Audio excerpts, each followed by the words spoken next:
Hello everyone, and welcome to another episode of Nintendo Everything Refresh, the weekly show where we keep you all up to date on everything new and exciting in the world of Nintendo. I'm your host, Nick Sorpa, joined today by Dennis Gagliardato. Hello everybody. And we have an exciting new voice on this show. You may recognize some of their writing over on NintendoEverything.com. We have Ellie. Meowdy, how's it going? Ellie, welcome to the show. Thank you for joining us. Welcome. Well, thank you. Happy to be here. Would you like to tell us, all of our listeners, just a little bit about yourself and maybe what you do for the site? Any big games that you're like super excited about? What do you want people to know about you? Okay, the excitement list is actually quite huge. I'm super looking forward to almost everything that was announced. You guys may know me from the news desk. Sometimes I'll do nighttime coverage or reviews. Generally, I'm a JRPG goblin, so any of the RPGs, pretty much every Trails game that has came out has been covered by me. Definitely looking forward to the Mario RPG remake, as well as the new Dragon Quest Monsters game for their 25th anniversary, which is awesome. Star Ocean, etc. Pretty much, like I said, I'm a JRPG goblin. If it's a turn-based game, I'm going to play it. Love it. You'll fit right in with the rest of us. My big thing is I love JRPGs, but I never have enough time to play them. So maybe you can educate me on some games that I have never played. Oh, the niche knowledge, it's probably there. All right, I love it. Well, we definitely have a jam-packed show this week. In case you all have somehow missed it, sleeping under a rock, there was a Nintendo Direct this week, which some folks were not sure was going to happen or not. Past couple weeks, Nintendo has kind of been drip-feeding some small announcements and trailers here and there. Nothing major, but enough that some people were wondering, gosh, it's almost the end of June. Are they going to do anything? And lo and behold, we had a very meaty Direct, I would say, earlier this week, with some really big announcements, particularly if you are a Mario fan, a fan of Mario and Friends, I should say. Let's go. Let's go. It has been too long. All right. Well, Dennis is on the edge of his seat here, so we better get into it. We're going to start with some of the big reveals from Nintendo. Let's start with what they closed out the show with, which was Super Mario Bros. Wonder, the first brand new 2D Mario game in, almost a decade at this point? Long time, yeah. I can't even remember the last. Was it New Super Mario Bros. U? Was it that one? It was, which we did get a port of on Switch, but we haven't gotten a new game ports. since then. Yeah, that port was not. pointless. It's all been ports. I mean, we did get, I guess you could count Bowser's Fury as something somewhat new, but that was more of a tie-in, right? Right. Yeah. That would be the newest thing. But as far as 2D Mario, it's been definitely a long time. And I think, just looking at this game, the fact that they dropped the new title, it's not New Super Mario Brothers, it's just Super Mario Brothers Wonder. That alone, I think, is a statement. Like that kind of tells you, hey, we are trying to mix it up. We're doing something fresh this time around. Yeah. And but I also appreciate that it's like, you don't, in a way, even though it looks, so new and refreshing, and I love the art direction of this, it's almost like you're going back to basics also. I think with the whole new moniker that they had since, DS? I think that was the first new Super Mario Brothers. It was almost like, let's reboot Super Mario Brothers, but it's like you don't need to. You built your entire company off of Super Mario Brothers, right? Like this was the game that took the world by storm in the arcades, and it still continues to this day. When you look at speed runs and stuff like that, like I love Super Mario. I always go back to the original, and I play that game from time to time, at least a couple times a year, because I love speedrunning that game, and just watching other speedrunners play that game, and just watching the game in general, even not speedrunning, just playing that game normally from level to level, beginning to end. That game is just brilliant, and I like that this is a way to sort of seemingly, again, by title alone, sort of go back to basics, but then add that wonder of just like, let's really do something fun with this at the same time. I think the whole new thing was such a weird phase because they were doing that all throughout, 3DS and Wii U, and you had the new Nintendo 3DS and whatnot, and they had, I don't know, it was weird. It was weird, but I'm glad that it's dropped and it's just like, here's just Super Mario Brothers at its core. Let's just have a good time with it. Yeah, so this is if you haven't seen the trailer for this, it is very different. I mean, a lot of ways it's 2D Mario, but they are really just bringing the creativity to the next level. It looks like. It looks like the big thing here is you can pick up a new power up called the Wonder Flower, and basically it is a make everything weird button, and it just completely just completely changes the levels, changes the entire art direction we've seen sometimes. Apparently Mario can turn into an elephant now, which is wonderful and horrifying at the same time. It is definitely just a very creative looking game. Mario is also animated completely differently. I'm not sure if you guys picked up on this, but in the trailer, just so many just new little detailed animations, like when he's coming out of a pipe beautiful. And oh my gosh. Yeah, Ellie, like when you saw this trailer, like what was sticking out to you the most? It honestly, so it was as though whenever they picked up the Wonder Flower, it was almost like everything had been filtered through paint thinner and like abstract art. I was honestly floored. I was like, oh my goodness, this is so strange. And it looks like it's never going to be the same every time. You're not going to know what to expect in each level, until you've played it. It seems like it brings back a little bit of that magic, like this is what they're really going for. They seem to be wanting to take things into a different direction, and this is a really good way to do that. Yeah, it is. It really feels like they are trying to mix things up, and like they have been listening to some extent. And I think maybe the fact that we haven't gotten a new 2D Mario game in so long is partially because maybe they themselves were kind of feeling like, hey, we really need to mix it up, and this really looks like that. And there's also new playable characters this time around. Daisy is playable in this 2D Mario game, which I don't think that has ever happened. That is so different. Yeah, I don't recall that.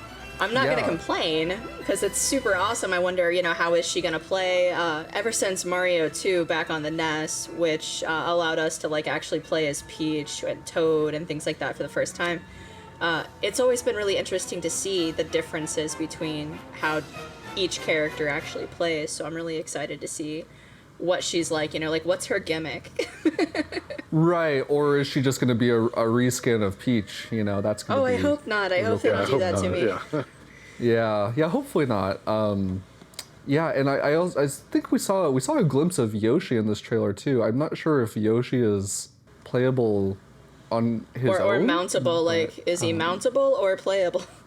Yeah, I think it's a little hard to tell now, but this game is coming out very soon. It is coming out October 20th, which is right around the corner. And man, I'm here for it. This feels like the right Mario game at the right time. Yeah. Well, I was thinking the other day too. I was like, we haven't had a genuine Mario game in so long. And what I mean by that is I'm not counting spin-offs, right? I'm not counting Mario Strikers. I'm not saying Mario Golf. I mean Mario, platforming levels. I feel like we haven't had that in a long time, And even Paper Mario I wouldn't even count, because again, that to me is a spin-off. That's a whole different style of Mario. I mean pure platforming, pure level-based stuff, whether it's something like Mario Odyssey or something like Mario Brothers, and now we got this, and I'm just so ecstatic. I had a smile on my face the whole trailer. It looks incredible, absolutely incredible. Yeah. If you count Mario Run as a platformer, that was released in 2016. Oof, that's true. That's right. Yeah, I remember that one. Yeah, I did play that one quite a bit actually. Technically, call that. Otherwise, we have New Super Luigi U for the Wii U, and that was 2013. So it's been a minute. Yeah. Almost. I'm gonna choose not to count Super Mario Run. I wouldn't. So it's actually been 10 years. That's a whole decade. Let's go with that. That makes me feel better. It was a stretch. I'll admit it. But shockingly, that was just one of several Mario and Friends games announced in this Direct. The other just big out of left field surprise was we are getting a full-on ground-up remake of Super Mario RPG, which is a game that has not really been playable at all for quite a while. I mean, it was available on the Wii U eShop as a virtual console game, but it hasn't joined Switch Online in any way, and generally, I don't think a lot of people have played this game. I mean, I've been playing Mario games my whole life, and I've yet to play the original Super Mario RPG. Oh my goodness. Really? It was one of my first RPGs as a child. Me Right. too. I used to Yeah, rent it all I the was time from 6 years Blockbuster. old when it came out. Yeah. Yes, I literally did rent it from Blockbuster. That's exactly how that went. Yeah, yeah, that was me renting it all I the could never time. clear it.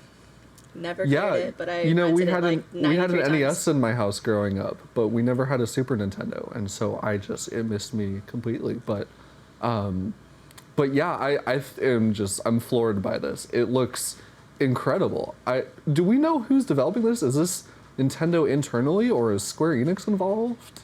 I would think that Square would have to sign off on stuff because there were original characters like fan favorite Gino. Gino was created by Square, so they either have to be back on speaking terms and I guess like in some sort of cahoots because we got Sephiroth and Smash and some other things that we thought we would never get.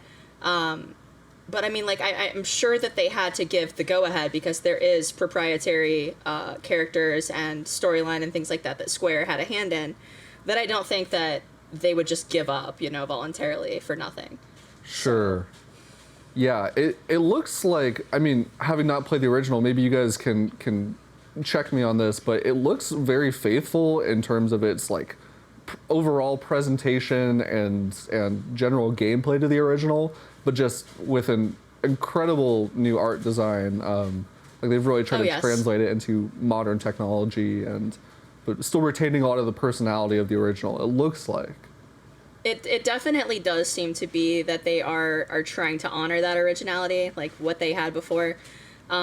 Back when the game was current in 96, it was already like, oh, the graphics are going to be a little bit more realistic. Like when you saw Mario, they had that view that was kind of almost like isometric. Right. So I think that they are trying to be as true to form as possible. Yeah. Yeah. Yeah. I'm floored by just like the quality of the animation and just how colorful and vibrant it all looks. I mean, I just the have attacks never... and abilities made my heart happy. The what was it? All the attacks and abilities that you saw. So like whenever they turned to the turn-based combat and they showed off some of the skills and things that you could use, and I was just over here like, this is actually quite nice. I can definitely deal with this. This is good. My heart was very full when I saw that. Well, that's awesome to hear. Yeah, I hope that this lives up to a lot of the fans' expectations, and yeah, for me, like as someone new to it, I can't wait to play it. I've pre-ordered it, which I don't usually do, like as a general rule, but this is exactly what I was waiting for. Like, this is the perfect excuse to play this. I've decided this is what I'll be spending my next voucher on, because I had one more voucher after doing the voucher deal for Tears of the Kingdom, and I wanted to hold the other one until I saw a little bit more on what's coming up on Nintendo's schedule. But yeah, this is what I'm going to be using my next voucher on for sure. I mean, you can always buy another set of vouchers just to put that out there. Don't come to me. Mine went to Fire Emblem, Engage, and Tears of the Kingdom. Yes. Yeah. My only worry with this, and it's such a small worry that I mean, it has nothing to do with the game itself, but and it's probably just a placeholder. But that box art that we've been seeing going on around right now, not so much. I think the characters look really cute because I mean the placement and the stances are exactly how they were in the Super Nintendo box art. But just being in front of just a white background, yeah, like that's got to change. Please change that. Please, that is so bland. Even if you just gave me like the generic opening scene background, I'd still be happier with that than just the blank white. Yeah. Anything. So miserable. I saw some people talking about that online, but some people were posting comparisons with, I guess like the original box art, and maybe I'm misremembering, but I thought the original box art was pretty similar overall. Well, the way they're standing is, but you could see like a castle in the background. I'm looking at the box art now. You can see like a castle in the background. There was no hint of white anywhere actually. It looked cool and edgy for the 90s, like on purpose. Yeah, definitely. Yeah. There's a gigantic sword-looking thing, like yes. Gotcha. Here it is. I'm looking at the Japanese box art. Japanese box art has them on a white background, which maybe really? That makes more sense. Well, Maybe and they've that's always why. been more minimalistic and stuff than we have, though. But we Westerners are strange creatures. Can we appreciate, though, that Yoko Shimomura is going to be coming back, because she is an incredible composer. She's one of the greatest composers, I think, in the medium. And yeah, anything she touches musically turns to gold. I love her. Like, she's one of my favorite composers. Up there with Akira Yamaoka for me, for sure. A lot of worries were going around in some of my social media groups about the musical, like what adaptations and things will happen. And when we heard that she was coming back, I immediately stopped worrying whatsoever. You're like, okay, everything's good. We're good. Yeah, I'm like, oh, this is fine. This is fine. Yeah. Yeah, and that one is coming out only a month later after Mario Brothers Wonder, November 17th. So we're getting 2 really big deal Mario games in a month's time, which is just incredible. Ripstones for everyone's wallets. Everyone's wallets are just yeah, no dead. kidding. On top of all that, if that wasn't enough Mario for you, buckle up, because there's more coming. We just saw glimpses, but we know we are getting a new game starring Princess Peach coming sometime next year. It does not have a name yet. We don't know much about it. I don't believe so. No, I don't think it does. No. Untitled. Yeah. Untitled Peach game. Yeah, Untitled Peach game. There we go. Yeah, we got a little trailer kind of showing her in what looks like a stage play kind of environment. Doesn't necessarily look like a platformer out of the gate to me. It almost looks like it could be a little bit more like a puzzle focused side scroller, but yeah, it's hard to tell for sure, but it has been a very long time since Peach has gotten a game. Since her last solo outing was Super Princess Peach for the Nintendo DS, I believe. That's right, yeah. I really liked that game too. Right. I've been wanting her to get a new game. Cute. Yeah, I've been wanting her to get her own game now for so long, because I mean honestly, a lot of the characters in the Mario universe deserve their own game. I feel like I feel like Wario has more games than Luigi. Am I wrong in thinking that? I honestly think that Wario has more games than pretty much any other Mario character to date. Like, even Yoshi, who has a really awesome series. Right. I think Wario still has more games than even Yoshi. It's so odd, like how they come to decide which character they're going to sort of utilize next to have their own sort of standalone experience. But I think Peach is long overdue. I love her, and I think especially over the course of the last maybe like decade or so, she's really just become one of my favorite characters, and like it excited me so much to see this Untitled Peach game, and just what it could be. The game looks beautiful, like graphically and stylistically, it looks absolutely beautiful. I definitely fangirl nerd gasped. I thought it was interesting that we got this kind of just brief tease of it for next year. It feels like something that they probably could have waited on potentially if probably. Like, they don't even have a title for it yet. I mean, granted, they did show off, the untitled sequel to Breath of the Wild a long time in advance, but yeah, I think this was a really nice surprise. I mean, I think it would be funny if they just kept it as Untitled Princess Peach game, kind of like Untitled Goose Game. If they just kept that as the title. I would not complain at all. That hands down. Still would buy it. Still would support it. Absolutely. I would stand for it forever. 100%. Yeah, exactly. Okay, place your bets now. Do you think they are going to reference the Peaches song from the Super Mario Brothers movie in this game? Part of me hopes that they do, but because I hope that they do, they won't. So that's usually how Nintendo works. I don't know. I feel like it would be a really bad idea to not do a tie-in for that. Like, it's just an obvious plug. Like, why not? Why not? Yeah. We will see. 2024 is what they're saying for that one. And then, believe it or not, one more Mario Universe game was announced. Damn right. You're damn right. Yeah. Keep listing them out. Keep listing them out. It is. Mario fans are eating good We're eating so time. good. Oh my god. It is a good time. We're getting. I couldn't really tell you why they're doing this, but we're getting a remaster, or at least an HD port of sorts of Luigi's Mansion Dark Moon, the second Luigi's Mansion game that came to 3DS. And yeah, I could not have predicted this. I mean, this was a great game. I loved playing this on 3DS, but I guess it was never really a contender in my head for something that, really needed a port or that I was expecting or hoping for. But but it's great that it's coming over. I have particularly fond memories of Dark Moon because when I first bought my 3DS XL, it was a month before Pokemon X and Y came out. And so I needed a game to keep me busy until Pokemon X and Y came out because I bought it specifically for Pokemon X and Y. And at the time, anyways, who would have known that it would end up becoming one of my favorite systems of all time? But yeah, during that whole month that I was waiting for X and Y, I was playing Luigi's Mansion Dark Moon, and I 100%ed it, and it was just a fantastic, fantastic game.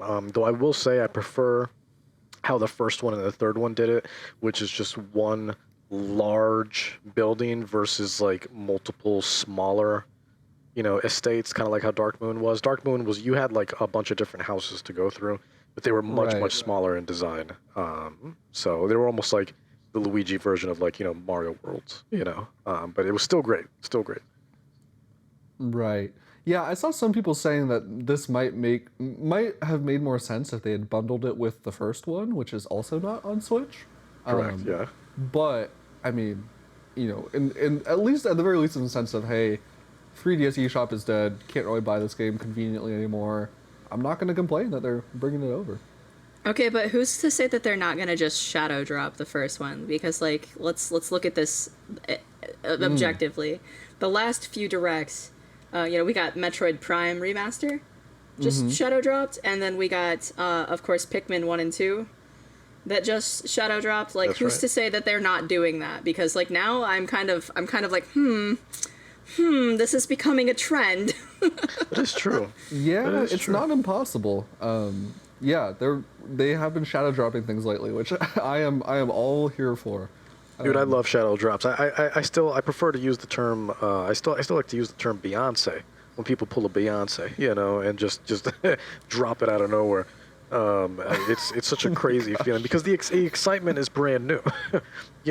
The excitement is brand new. You can't control yourself, and I think you're gonna get more sales out. Yeah, that no way. one expected this. Right. No one expected Metroid Prime to be available that day. No one expected Pikmin 1 and 2 to be available literally the day of. Like, Exactly. Okay, Nintendo, I see you. Right, yeah. I mean, keep doing it. I'm all for it, yeah. Please do, please. Oh my god, don't stop, right? Like, just don't. Just please. Yeah, I still want, now this Yeah. is a Sega thing. But this has still been stocked on the GameCube. I still want Billy Hatcher and the giant egg back. That's all I want. That's all I want. I miss Skies of Arcadia. If we're talking about that one too. GameCube or Oh my Dreamcast, God. like That one too, Dreamcast, yeah. Skies of Hey, Arcadia, hands down. I will give up literally any organ. You know what? If Bots and Kaitos can get a release on Switch in 2023, then anything's possible. It That feels is true. like. That is true. Oh my God, yeah. Yeah. Okay, and guys, I really thought we were done, but we're not. There's I guess this is technically also a Mario. Oh, universe no. game. Technically, But wait, there's more. there's more. Another WarioWare game. Also a big surprise. This one is called WarioWare Move It, and it has been described on Twitter by fans as kind of a spiritual sequel to WarioWare Shake It on the Wii, which I think is really fitting. The trailer looks absolutely bonkers. People doing all types of crazy things with the Joy-Cons and motion controls. You love to see it. It's launching with some 200 microgames. It's coming out November 3rd, so a lot of games coming in a very short amount of time.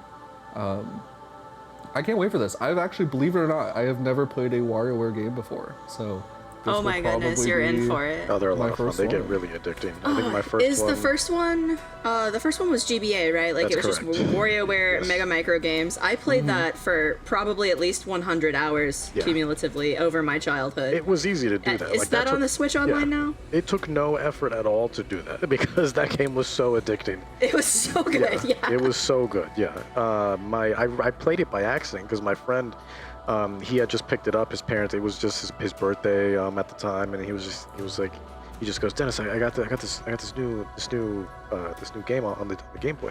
And I was like, what? Let me see. So he lets me play it, and it was about 3 hours before I handed his Game Boy Advance back to him, and then after enough coercion. I Ooh, ended up, okay. The first one getting my own. is on Switch Online. So if you don't touch that, you're doing yourself a disservice. It's so good. Yeah.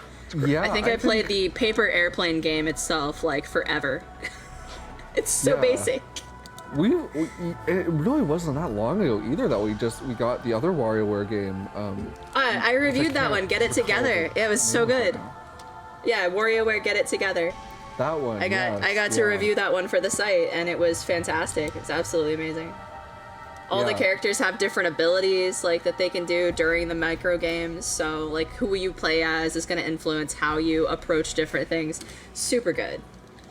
Yeah, it's nice that Nintendo, I mean, even though I would like to see them, still produce more experimental games overall, I would say, this Direct gave me that kind of feeling. It's like, wow, they are branching out and working on some different things. There's some throwbacks to their earlier times, which I really appreciate. So yeah, lots of good stuff from the Mario universe coming to Switch. It's kind of crazy when you look at it all listed on paper. But they did have some other first-party announcements beyond that. Something people have been wondering about for a long time. It was announced years ago at this point that we were going to be getting a sequel to Detective Pikachu, which was released on the 3DS originally. And they announced that there was a new Detective Pikachu game in development. It was around the same time the movie came out, I want to say. Maybe even a little bit before. And we just haven't heard anything about it since, but it was in this Direct that they announced that the game is called Detective Pikachu Returns, and it is coming out October 6th, and it seems very much to be retaining the same overall style and premise of the first game.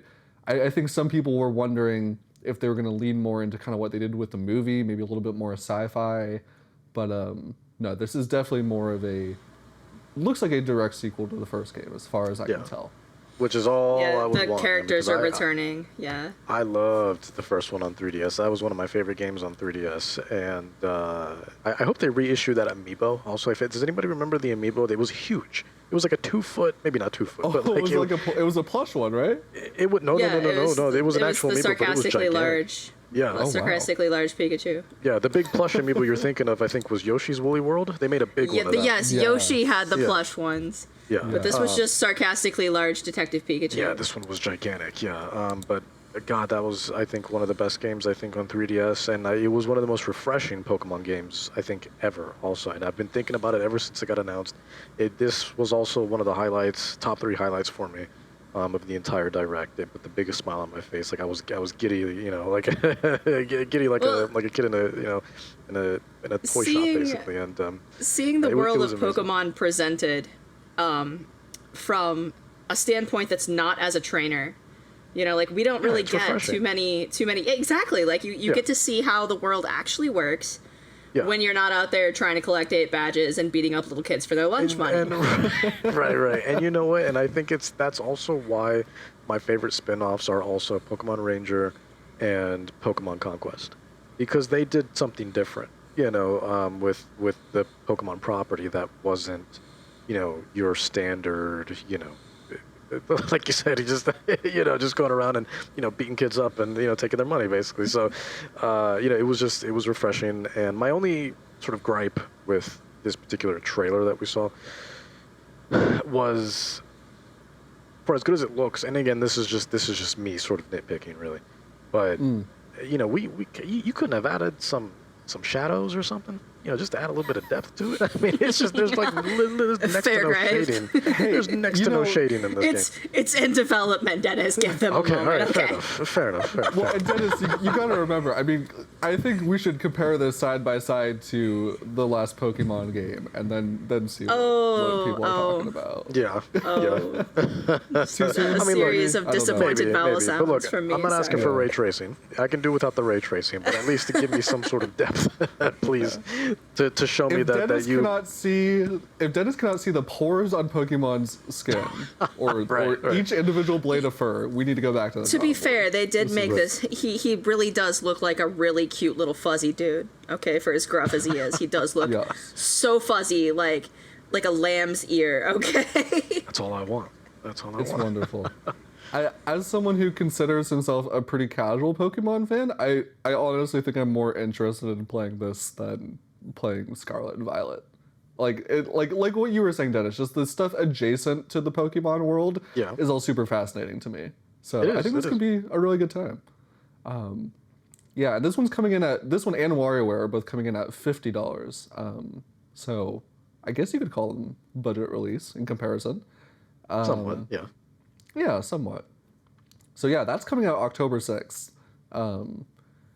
So it's, again, very, very packed 2-month span that we've got for Nintendo releases. Sometimes when they say, oh, this direct is going to feature games coming in the next 6 months, they're kind of like stretching it a little bit, but this time they really were for the most part. And Ellie mentioned this one a little bit earlier, but yeah, we ended up getting Shadow Drop we're releasing it now, releases of Pikmin 1 and Pikmin 2 HD. That was the other really big announcement from Nintendo in this presentation, which is great. You can now play through the entire series on the Switch. I think that's even more relevant when you consider the fact that, like nowadays, if you look at prices for Pikmin 1 and 2, they've really shot up. You used to be able to get them pretty cheap through the Wii U eShop, but that's not an option anymore. So now it's really nice to see that, hey, there is actually an accessible way to play these games. You know, the one thing that really upsets me, though, is like, as exciting as all this is, we have to remember that we are now, how long? 7, almost 8 years into the Switch life cycle? And the only thing I'm worried about is, like, we're doing all this awesome stuff here at the tail end of it, or what may seem like the tail end of the Switch's life cycle, that if the next system isn't backwards compatible, I feel like all of this is for nothing. And that's the biggest part that drives me crazy, is like, you know, we have this excitement that is time limited. We have the time restraint on it. Because if it's not, I seriously, like, I vote that we send Nintendo a collective bucket of all of our tiers. Because, like, there's no... They've gotten plenty from me already. I expedite it all the time. I pay extra for shipping. Like, everyone send me a plastic baggie of your actual tiers over the Switch successors not being back compatible, and I will FedEx that all the way to Japan. Well, it's just ridiculous. I mean, look, if you don't want to have the same physical media, that's one thing. But at the very least, you gotta give me... Especially since it's all called the eShop, it's the same name. It should translate from, you know, one network to the next. But again, what do I know? You know, I don't work this, so. But it's worked well for every other manufacturer so far, so I don't know what they're doing. So.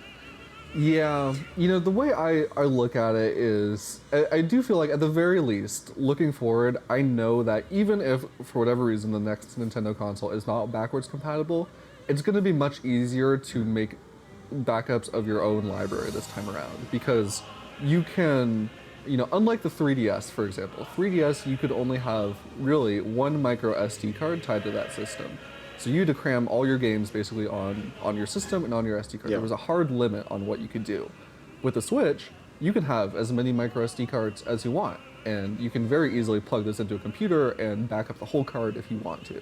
So I do at least have some faith that moving forward, like, these games, you know, even if the eShop shuts down someday, I know I'll be able to have a dozen SD cards if I need to, and still have copies. So, but yeah, I guess it would be much better, obviously, to have full backwards compatibility all the time.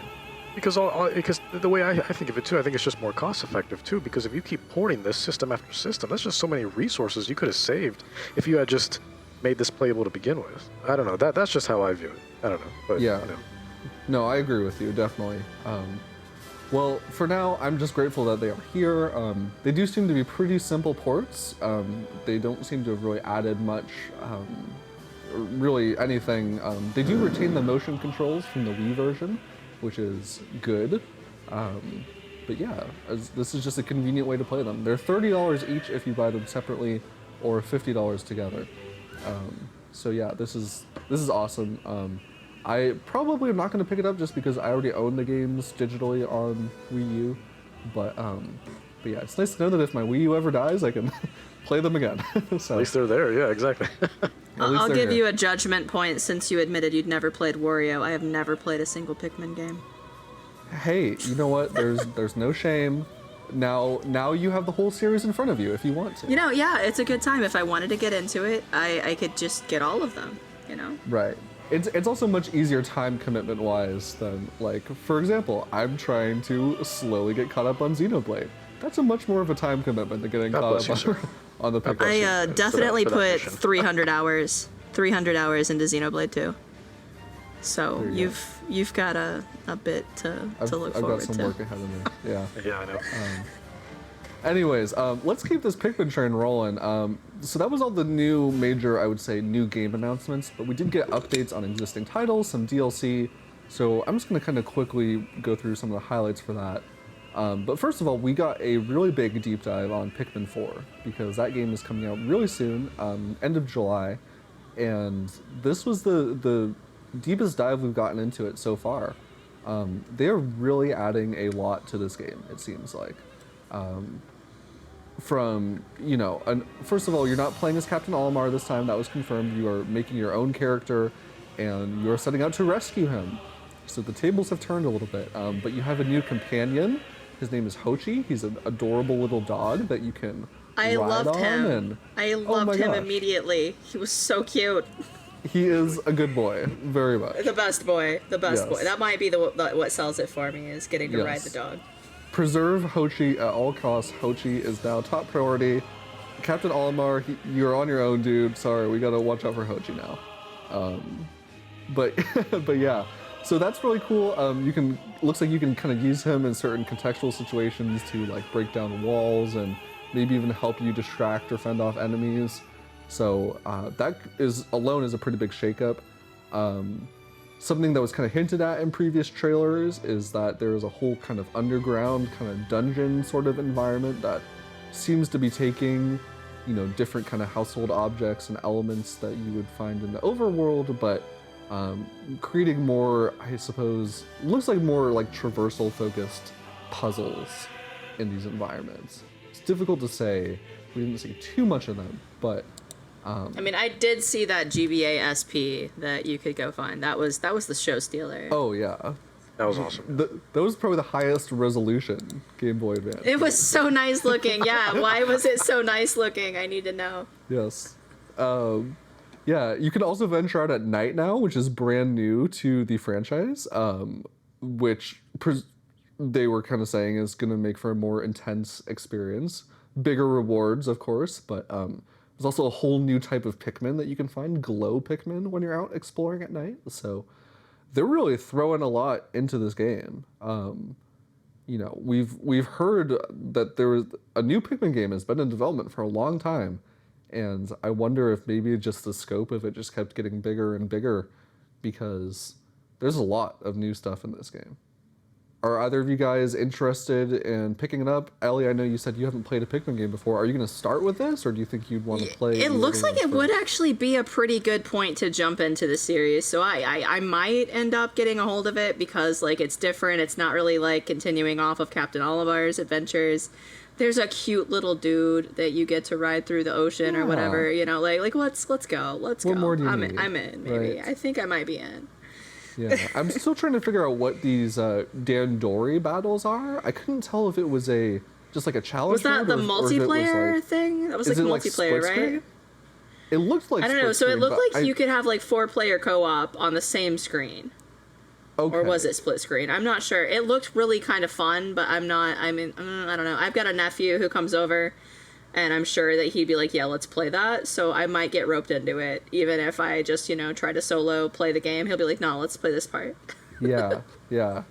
And there's also a demo coming June 28th. So if you are on the fence about it, that is a good way to try it. I hope this does well for them, honestly, because this is one of those franchises that feels like, it's always kind of been on the borderline. Are we going to get more games in it or not? And I hope that That's if true. games like this can sell, it will show, hey, maybe we should dig deeper into our back catalog a bit more and keep Well, some of it's- these franchises alive. Yeah, you're right, because it's a series that's been around since, whenever the GameCube came out, right? So 2001, right? So, and we're only on the 4th entry. If you don't count, like, Hey Pikmin, on 3DS, like, we're only on the 4th Which entry. no one Meanwhile, knows.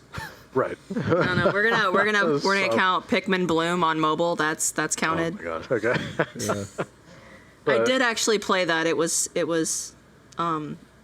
a thing I experienced. Yeah, play is a loose Yeah. term to use with something like that, but it's. I felt really bad when I was at Summer Game Fest. Niantic was there, and they really wanted people to come check out all their games and Pikmin Bloom, and I just didn't see a lot of people over it. I think people are kind of over They're over the whole yeah, there's no need. AR thing. Yeah. I do actually still play Pokemon Go every day, like at least the daily portion of catching a dude and doing a single research. I do every day. Hey, you're not the only one. One of my close friends still plays Pokemon Go with his wife. They go out to the park, and it's like a good way to stay active. That's actually what I do with my husband. Every community day it becomes a date. Like we'll go and buy some food and have a picnic and go catch whatever the monster of the month is. Right, but how many of those games do you really have room for in your life, right? Literally one. Literally one. Exactly. Yeah. But yeah, hey, going back to Pokemon, we did get a look at the DLC expansions for Pokemon Scarlet and Violet. It's called the Hidden Treasure of Area Zero, and it is releasing in 2 parts. The first part, the Teal Mask, comes out this fall. And the second part, the Indigo Disc, which I think is a very cool sounding name, comes out in the winter. And I couldn't tell you too much about this because I have not played the base game. I thought it looked nice, for sure. Like, it looked like some exciting new biomes to explore, some new characters.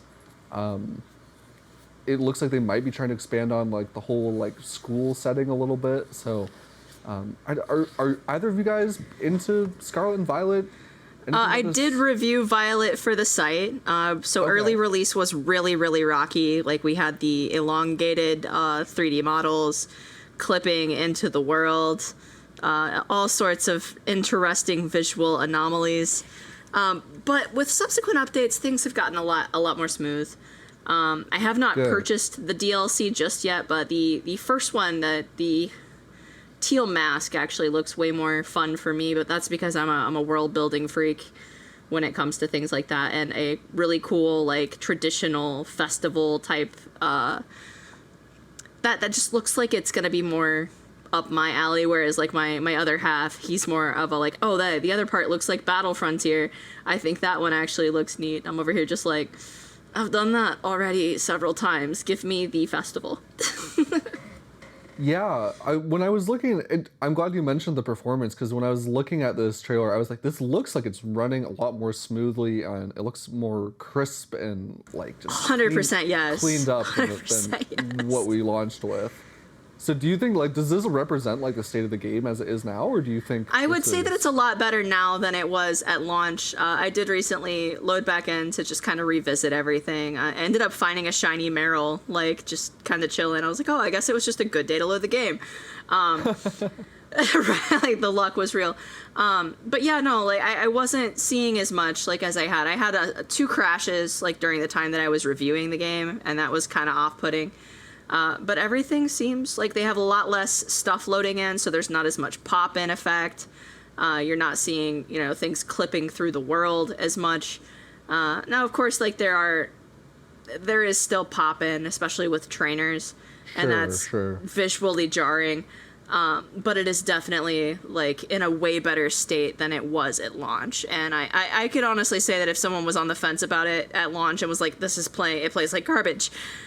It doesn't now. It plays like a Pokemon game. You're gonna be okay. It'll be acceptable instead of terrible. Yeah, I'm more interested in picking it up now that a lot of it seems to have been addressed, and this DLC looks great. I love the idea. The second part of the DLC in particular, where you're visiting whole new academy as an exchange student. It's called Blueberry Academy.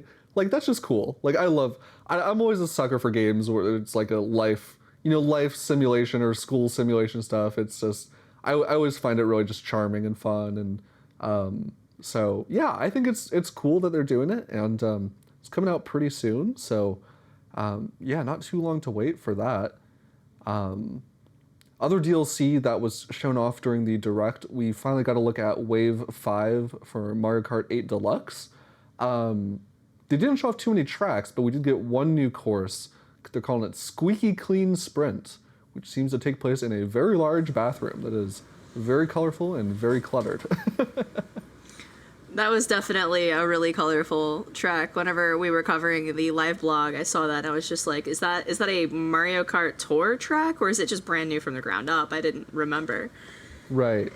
Yeah, it looks great. And remember, we're getting 7 more on top of this. So if this is their big new kind of fresh track, because it seems kind of like what they've been doing with their DLC, is each wave seems to bring in at least one kind of big new track, and then a bunch of classics. So yeah, that looks really cool. Upscaled classics, yeah. Yeah. Readapted for 8. Yeah, it's kind of funny when I'm scrubbing through the trailer right now and I'm looking at some of the details in the background on the course, and there's a brand of bleach in it that has the squids from the Mario game on them, which I just think is funny. It's kind of like the opposite of what you would expect. Anyways, we're also getting 3 new characters in this round of DLC, which is crazy. I mean, they still had 5 open slots, and there's only 2 waves of DLC left, so it made sense that they were going to drop quite a few at least some a point, few, but yeah. Yeah. Kamek. I was like, oh, okay, that's a different one. And I know the Petey Piranha. What was the other one? Petey Piranha, Kamek. And, let's see. Wiggler. Yeah, was it? Wiggler. too. So How could I forget Wiggler? Oh, I feel bad. Yeah, some of them have been missing from games for a while. So, yeah, really cool. It is definitely. I mean, I don't think there's any doubt at this point that, at least in terms of content, this is the definitive Mario Kart. I mean, with all these courses absolutely. and characters. Yeah. There's so much to do. There's so many Shocking. cups to run, so many characters, so many customizations for your cart. Like you're gonna be fine forever. Yeah. Just get the game at this point. Yeah, pretty much. So yeah, very cool. We still don't have a release date for it, which I was kind of hoping we would get, but sometime this summer is what they're saying. So within the next couple months for sure. Hopefully sooner than that though, because I love this DLC and I want all of it right now. I'm very impatient with my Mario Kart DLC. When they said it was when they announced, we're adding 48 new courses, I was like, oh, sick. And then they said, it's gonna take 2 years for us to do it. I was like, oh no. But yeah. But it keeps you coming back though. It does. Every time It there's a really wave, does. I definitely play the game again. Yeah, you guys have got to understand. I've probably put in, oh gosh, probably almost 200 hours into Mario Kart 8 at this point. So I love See, this game. that was me on Wii U. On Wii U, before I officially stopped using my Wii U, the Wii U would track every single game that you played. There was a little I can't remember what the application was called. They had one on 3DS too, but it looked like the icon was like a little notebook, and it tracked everything that you did the last time you played, how many hours you played with it, and yeah, I mean, and when I first got my Wii U, it was shortly after I started streaming for the first time too, and I streamed exclusively Mario Kart for the better part of a year and a half or 2. So yeah, it was. Yeah, I think by the end of it, it was close to about 400 hours of Mario Kart 8 on Wii U. Anyways, on the Switch, I haven't put as many hours as that. I think maybe a little under 100. But yeah, on the Wii U was a stupid amount of hours of Mario Kart 8. I love that game. Mario Kart 8 is just it's a brilliant game. I think it's the best kart racer ever made. It's incredible that it's still getting as much content as it's getting, and it just makes me wonder, with how packed Mario Kart 8 Deluxe is now because of the booster pass, oh my god, what's Mario Kart 9 gonna be like? I mean, they're gonna have to deliver in That's a some good way, or else it's point. gonna be a big disappointment by comparison. But gonna maybe have to they'll do be- the same thing. Maybe they'll slow drip DLC content like they've been doing for this one, and we'll all be Yeah. happy, and it'll be fine. I think it's going to be something completely different. I think Nintendo's going to make another kart racer, but it may not be another Mario Kart. It may be something different. That's my Yeah. theory. Well, that's the thing too, is it makes you wonder, right? Because it's so successful, kind of like Smash Brothers. But I mean, Smash Brothers Ultimate's supposed to be the last Smash Brothers, and it's just but is it going to be really? It's too successful. Yeah. You can't let yeah. that be the last one. Same thing with Mario Kart. There's no way Mario Kart 8 is going to be the last Mario Kart. So whatever As comes next. Sakurai is you know hiding there's in gonna your be- house right now, and Yeah. he goes, "Watch it be the last one. Yeah. Watch it. I will not do this again." We're going to come back and clip this 5 years from now and be like, hey, remember when Dennis said this and jinxed us all? Oh But- no.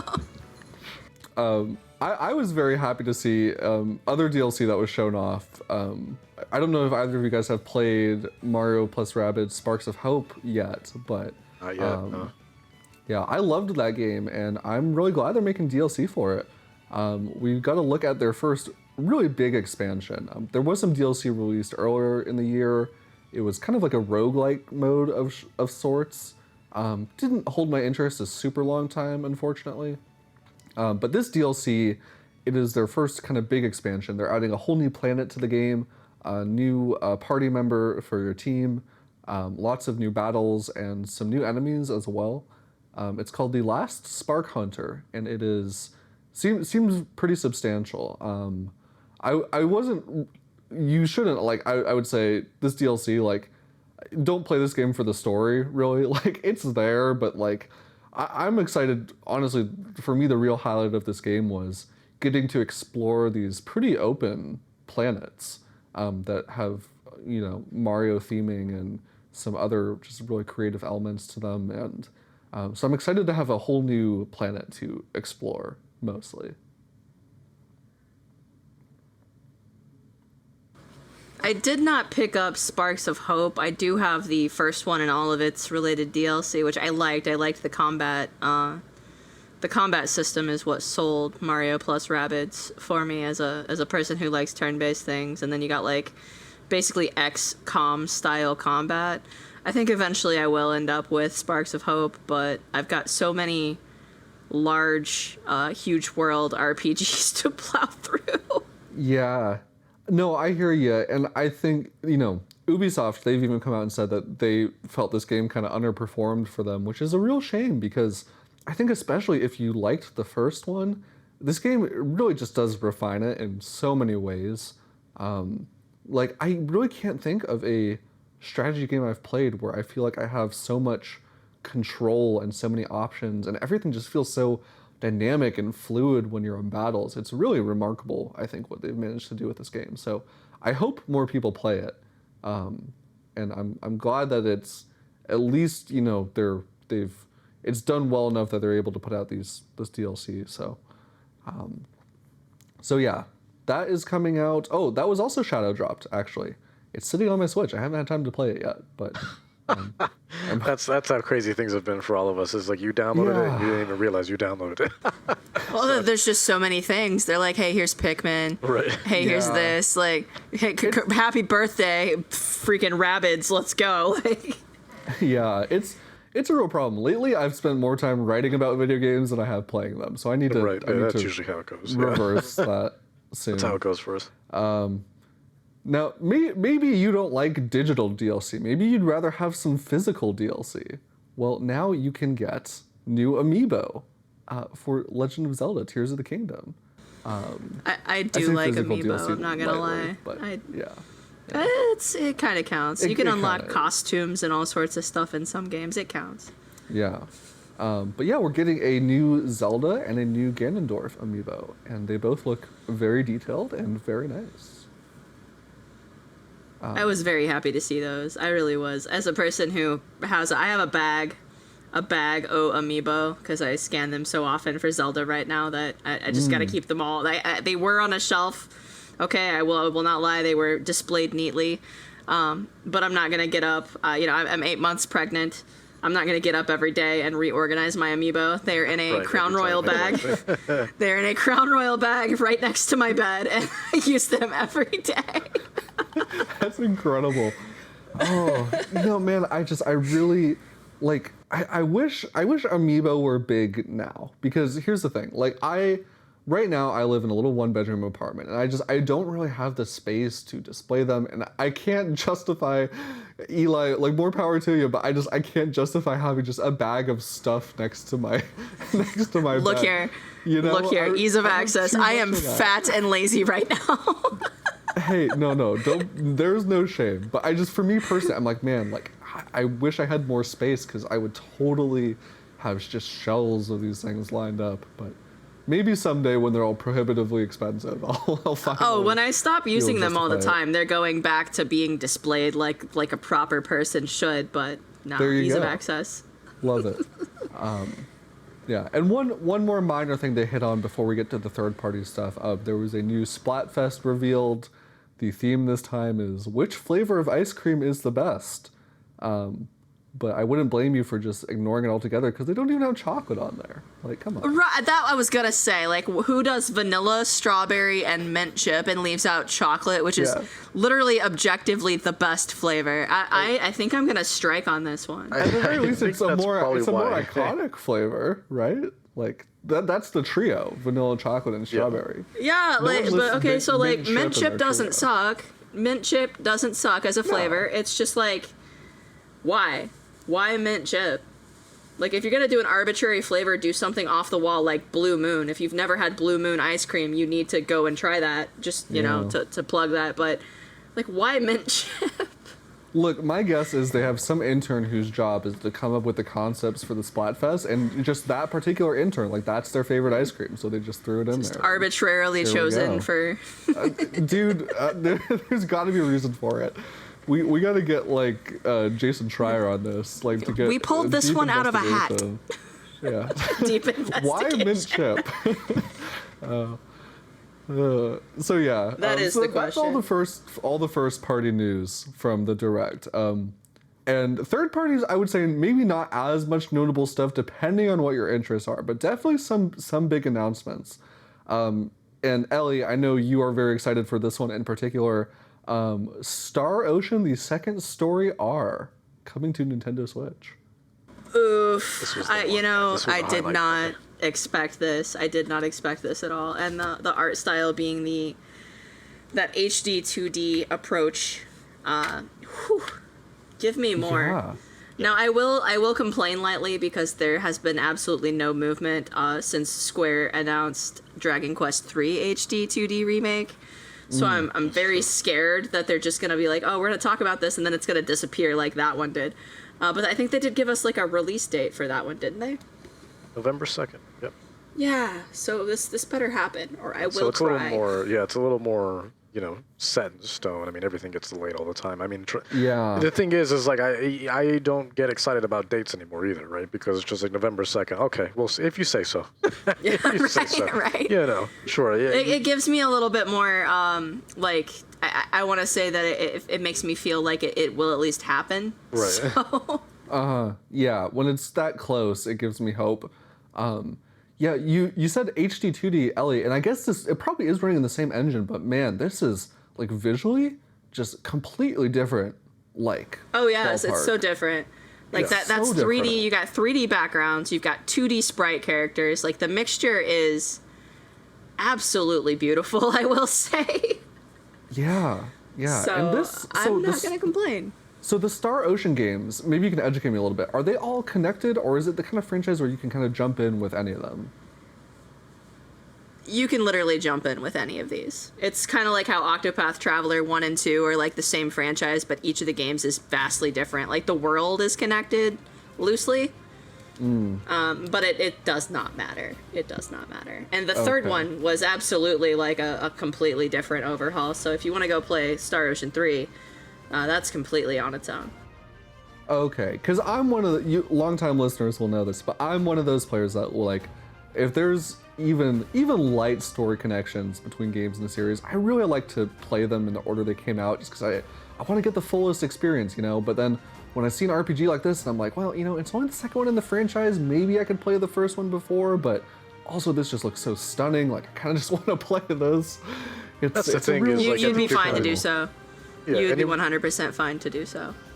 Yeah, it would do yourself a disservice thinking that way too, playing the first one, because all you'd be thinking about is I can't wait to get through this so I can jump to the one I actually want to play. Yeah, the second one would actually is so much better than one. So much better. It's probably, Really? honestly, I would say that Star Ocean Second Story is the better of like the first 4 or 5 games in the whole entire series. So Okay, well, you if might have you've just never convinced played me. a Star Ocean game, if you've never ever played one before, Star Ocean Second Story R is going to be like the jump-in point for brand new fans. Just play it. Please play it. Like let this do well so that we can get better stuff, because this is the pinnacle of Star Ocean. Wow. Okay, you've sold me on it. I might be, this one might be jumping up my priority list a little bit. Yeah, it looks really good. Another big juicy RPG to stick your teeth into. And another one, if you're really looking to spend a lot of time on just some amazing classic games, we are, to my incredible delight, we are getting the Metal Gear Solid Master Collection Volume 1, which is including basically like every notable Metal Gear game that came out up to Metal Gear Solid 3. We're getting 1, 2, and we're also getting, obviously we're getting 3, but we're also getting the original Metal Gear games, and we're getting all types of other content in there. There's like art, there's an art book, the content. comic stuff, like there's comic stuff too, right? And the NES games, like the old school original. Yeah. Oh my goodness, it's quite a collection. It makes me wonder, like, how are they gonna follow that up? Because if it's volume 1, you know that we're getting at least a volume 2. Right. Well, This is so the rumor great. is, yeah. So there's, it hasn't been confirmed yet. Obviously, it does stand to reason that there would have to be a volume 2. You would hope it would include Metal Gear Solid 4, since that hasn't been released on anything since the PS3. Oh, it's in prison on the PlayStation 3, unfortunately. Yeah. I really, really hope Yeah. so. Replaying it, we recently replayed 3, and it was so dark on modern TVs, like it's almost unplayable. Like the darkness is so hard to play through. Yeah. So I really hope that one does get put somewhere modern, because it deserves it. It's such a good game. Yeah, my experience with Metal Gear started with Metal Gear Solid 3. I actually played it for the first time on the 3DS of all places. Oh, wow. When that my came goodness. out. I know. But That's you know awesome. what? You know what? I was younger when that came out, and I loved it. Like, I thought it was incredible. I mean, obviously looking at it now, probably not the ideal way to play the game. Really choppy frame rate, it unideal You were young controls. though, and it didn't matter, and you had a good time, and that's what Exactly, matters. exactly. Did you have fun? Did you have fun? I did. Well, then you win. Then you win. Yeah. But here's the thing. It's really, I mean, other than the only other game I've played in the series since then has been Metal Gear Rising: Revengeance. So just complete total whiplash. No. Oh, goodness. Yeah. So now I have a great way to go back and play some of the originals on my Switch. It's wonderful. I'm really looking forward to that for you in specific, since you haven't been able to play them. Like, anytime Yeah. that stuff like this happens and people have not had the ability to go and get these games, I'm just like, oh yes, this is a good time to be a gamer. It's such a good time to be a Switch owner. Yeah, it's awesome. Really, I think looking back, whenever the next, Nintendo console comes out, we're gonna look back and we're gonna be like, wow, like, really, the Switch, like, for all its flaws, it did get a lot of just really incredible games. Hey, And yeah, I might and- have 3 Joy-Con I need to send in to Nintendo for repair right now, but I'm still not going to complain. Yeah, other than that, yeah. Worth noting, if you get the physical version, apparently very little of it is actually on the cart. It sounds like most of it is going to be a download, so just... I did see that. It's all code. It's all download code. Surprise, surprise. Like, you Yeah. gotta... Yeah, which is, it's not really a surprise, but it is a shame, because there are definitely folks out there who love the idea of having all those games on one tiny little bitter tasting cartridge. So, unfortunately, Did you taste the cartridge? Did you taste it? I have not. I'm not that brave. Oh, I definitely tasted the cartridge. So yes, it is actually awful. Can confirm. Good to know. Good to know. Do you think the flavors changed over the years? Or do you think it's still better? You know, I'd have gone for more of a strawberry banana type deal. I might taste the next one. I think I did pre-order Story of Seasons, A Wonderful Okay. Life. I'll taste that one for you and let you know. Thank you. I expect the full report on my desk. So. Yeah, and another just crazy trilogy coming over is the Batman Arkham trilogy, which is a little strange. It feels like it would have been really nice like 3-4 years ago, but I was gonna say, like, it's cool that it's happening, but this is long overdue. You know what I mean? This is something that should, like you said, should have happened long ago. yeah. I think it's too little too late now. I mean, granted, those games still hold up, and they're great games. Arkham City is still, personally, I think one of my favorite games ever. Like, never mind just Batman games, but I think one of my favorite games, period. Arkham City, it's just a fantastic game, but yeah, this trilogy should have came out on Switch, like, forever ago. Yeah, it's really funny to talk about. I was very because, unfeeling like, about it. Like, like we were just talking about the Metal Gear collection. We're like, oh, cool, this is so awesome that this is coming. And we're like, oh, the timing is great, it's perfect. And here this Batman trilogy, and we're all just like, And then it's just I mean, it's like, cool, eh. but like, Indifference all across the board. Yeah, it's like there's like this like threshold of time where like something is old enough that it's considered, I guess, like a classic, where we're like, oh yeah, like this is like long gone, long missing, long awaited return. But I guess these Batman games, I mean, they've been re-released several times, and so maybe that's just why it doesn't feel as special. I don't know. Maybe Possibly, yeah. maybe that's what it is. And, But, like, I won't mean, lie. Like, I'm happy it exists. Like, I'm happy. Yes. I know that there are people who are going to like it and who are going to buy it and will enjoy it. But I don't know anyone personally who is going to be on that list of people. Right, because, you know, I guess you could say with like Metal Gear, like, you know, these re-releases are probably going to be the best way to play them, whereas the Arkham trilogy, you're going to be making some compromises on the Switch, especially with Arkham Knight. So, I mean, they also might already be Arkham in my Knight- Steam library, so No, they're Right, definitely all so in my probably- Steam library. But yeah, Arkham Knight especially still doesn't run well all these years later. It's funny you bring it up because I think this maybe happened about 6 or 7 months ago. I was just in this crazy. Well, I'm always in a Batman mood, but I was in a particularly big Batman mood, and I re-downloaded Arkham Knight on the Xbox Series X, and I thought by now they would have done some, next-gen upgrade for those classic games, but nope. That game still runs like absolute trash.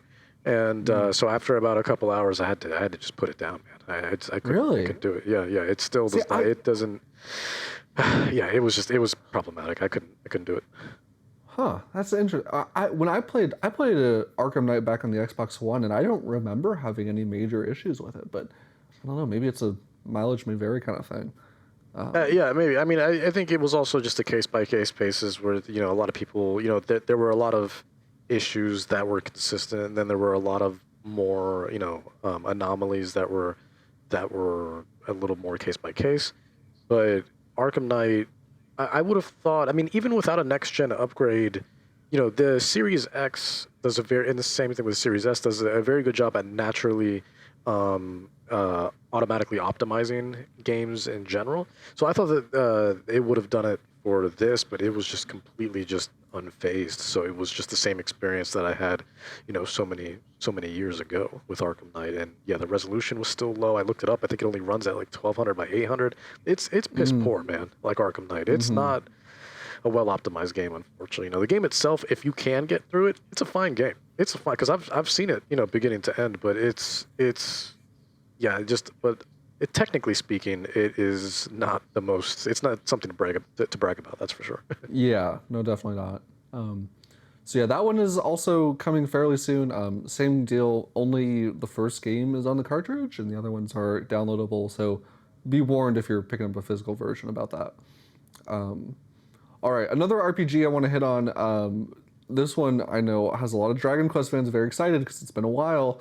We're getting a new Dragon Quest Monsters game called Dragon Quest Monsters: The Dark Prince. And I am Ellie? so excited. I am so excited.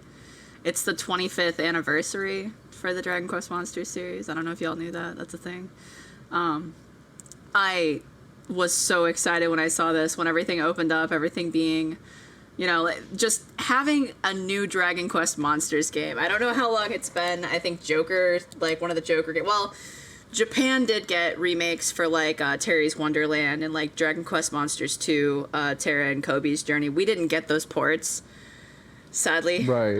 I imported them because I'm like I said, I'm a JRPG goblin and I have a problem. But I also have a 3DS that can play Japanese games, so I was able to experience those, which they were fantastic, and I'm really sad we didn't get them. But it's been so long since we've had an actual Dragon Quest Monsters game, and pretty much every Dragon Quest spin-off, including like the 2 Builders titles, those are also fantastic. It just they have the same charm as a regular mainline title, so there's no point in not looking forward to these. They're going to be great. They always are. And this one, of course, it had one of our older mainline series protagonists kind of just pop up towards the end there, and I was very surprised about that. So I want to know what that's all about. I want to know, like what this Dark Prince character is all about, and I want to train dudes to beat up other dudes and take their lunch money. Let's go. Okay, so if I can ask, as someone who's not very familiar with the Dragon Quest Monsters series, how do these differ from the mainline games in terms of gameplay? So you're usually on the quest to become a monster master, which is like you're going through, you're battling, you're working your way up. Sort of, it's very Pokemon-esque. Okay. I don't know which came first. I know that like Persona, of course, is its own little monster taming thing. Dragon Quest Monsters has always been a thing. We've got Pokemon. It's very monster tamey, like Digimon. You know, you're collecting dudes. Gotcha. Okay. With Dragon Quest Monsters, you can actually fuse your monsters together to make more powerful monsters. So it's almost like breeding on steroids. There you go. So it's basically Shin Megami Tensei is what you're saying. Very, very much so, but like, you know, put Dragon Quest paint on it. And of course, the most endearing monster types. I don't know if do you have a favorite Dragon Quest monster? Not really, no. I think Oh, shame on you. Shame on you. I know. I played a little bit of Dragon Quest XI, but the music, it was so grating. I was going insane after about 10 hours. Yeah. All right, well, I grew up on this. When I turn off the music, I'm like, oh, well, now I feel like this, I'm missing something. Yeah, so my very first RPG that I ever played game. was a Dragon Quest game. My grandmother, rest her soul, was an avid gamer. She handed me my very first Nintendo, and then subsequently a SNES. My grandmother got me a Nintendo at a garage sale, and she handed me a copy of Dragon Quest. And well, that's all she wrote, because I mean, like, this is what I do now. I play JRPGs and I eat chips. You're living the dream, Ellie. You really are. Oh, that's really cool. I mean, I'm so glad you are excited for this game, and yeah, you don't it's have my childhood. Like, this is my Yeah. childhood. Literally, like, oh goodness, I played so much Dragon Quest Monsters. 2, Terra's Story was my favorite one. And you know, you'd give these dudes like snacks to hopefully gain their friendship, and then sometimes they'd pop back up after you beat the crap out of them and be like, "Hey, you want to be friends?" I'm like, "Yeah, man, get in my pocket, let's go."